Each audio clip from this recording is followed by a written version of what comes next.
আপনারা গত কিছুদিন ধরে নিশ্চয়ই লক্ষ্য করছেন এখানে যে একটা আঘাত হয়েছে, সারা দেশের সঙ্গে এই রাজ্যে একটা আঘাত হয়েছে। এই আঘাতে শরীর রাজনৈতিক দল মূলত দুটি, কংগ্রেস এবং সিপিএম। তাদেরও আবার সবাই না, কংগ্রেসের দুজন আর সিপিএম এর হাতে গোনা 2-4 জন, তারা একত্রিত হয়ে বিভিন্নভাবে বিভিন্ন কথাবার্তা বলছেন।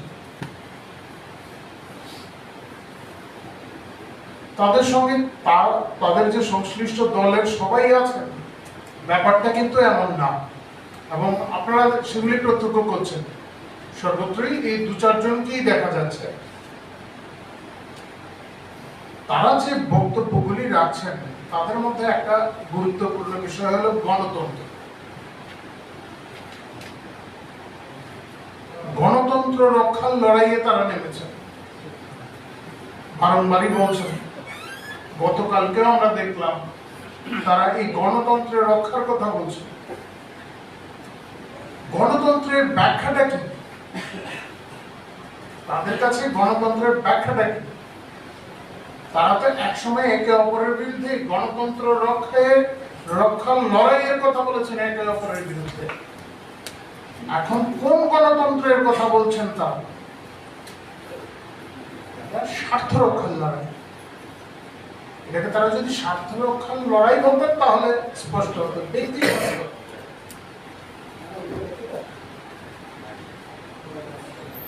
বলছিলেন যে সিপিআইএম এর জামানায় কংগ্রেসের যে বিশাল সংখ্যক কর্মী, নেতা কর্মী তারা খুন হয়েছেন, সামান্য বিষয়, ব্যক্তিগত বিষয়। আবার বাম জামানায়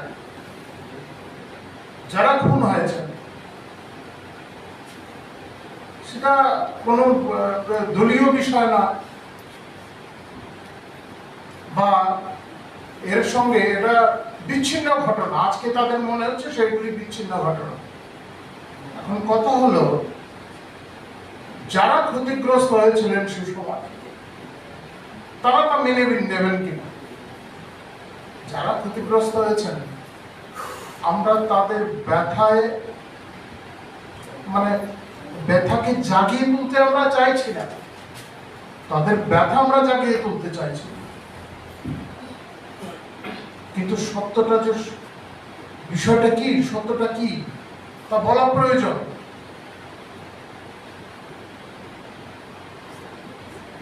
কারা এর সঙ্গে যুক্ত, কাদের ইন্ধনে এই সমস্ত কাজগুলি হয়েছে, সেই সমস্ত বিষয়গুলি অবশ্যই জানান দেওয়া প্রয়োজন।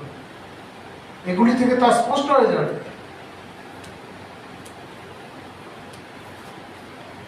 আমাদের প্রথমেই আমি একটা ঘটনা বলতে চাই,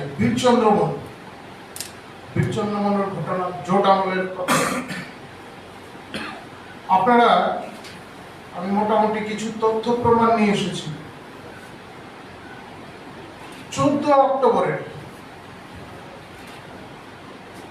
ওই সময় 14 অক্টোবরের যে পত্রিকাটা, দৈনিক সংবাদ পত্রিকা, সেই পত্রিকাটা যদি আপনারা খুলেন সেখানে দেখতে পাবেন আপনারা